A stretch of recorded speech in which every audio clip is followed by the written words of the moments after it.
Hey y'all. So this is a first look at a fun video series that we're starting for this year. I've been interested in some of these full-size Chinese dirt bikes for probably the last 5 years or so and been keeping my eyes on them. Mostly just kind of been curious how far off of an actual Japanese or like Austrian KTM bike is that costs 2 or 3 times as much. I'm mostly curious about the durability and the performance and parts availability and interchangeability between some of the Japanese brands. There's obviously plenty of information out there on these Chinese bikes as far as them being good for beginner riders and kind of just, I guess, easy trails, gravel roads, riding with the kids. Um, but what I'm more interested in is if it can actually handle some real riding, hare scrambles, enduros, long days in the mountains, maybe some hard enduros. That's what I'm curious about.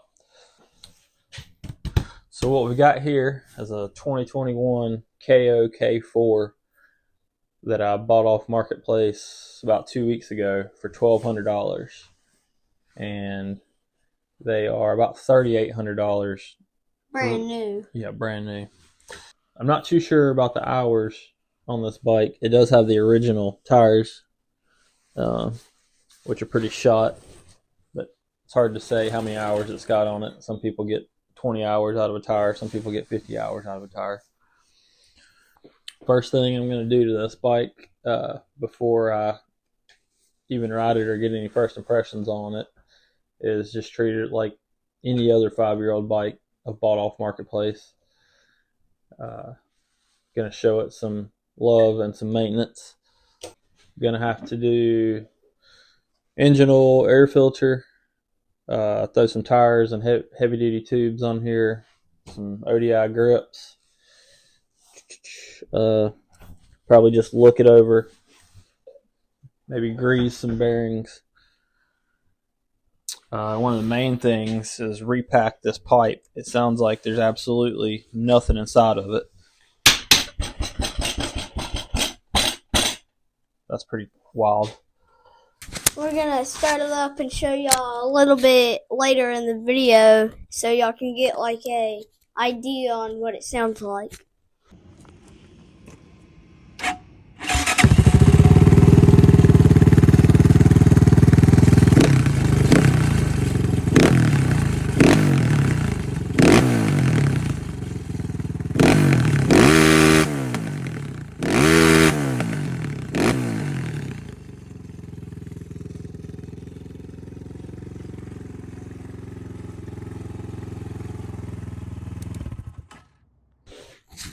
We are in North Carolina, and the first Mid-East Hare Scramble race of the year is this coming Sunday, which is, 5 days away.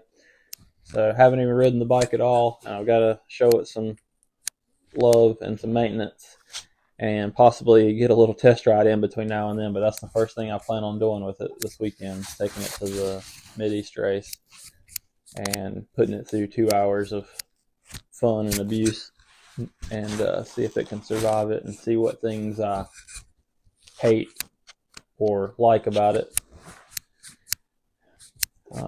Just looking at it to begin with the point of view of somebody that's ridden nice Japanese bikes for the last 30 years, I feel like it's pretty darn decent. We are gonna take the headlight and the ignition off of it. Yeah, we're going to take the headlight and the key off of it and probably the tail light because there's really just no need for that with the stuff that we're doing. We just want to show you guys the first look at this bike and kind of the first little episode here of a series that we're going to be doing all year, seeing what these bikes can handle and what's good about them and what's bad about them, and see if it's something that you should be considering, because everybody online wants to say just go buy a $4,000 used Japanese bike instead of buying one of these new for $4,000. But I'm just not completely sold that makes the most sense if you're just going to buy a $4,000 bike off Marketplace, and then it needs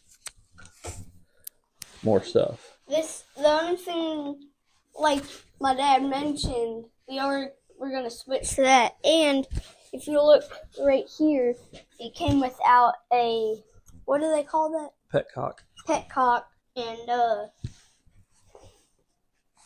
I guess he snapped it off, the dude that had it before us. But we've just been using a flathead screwdriver to just kind of get it turned on and off.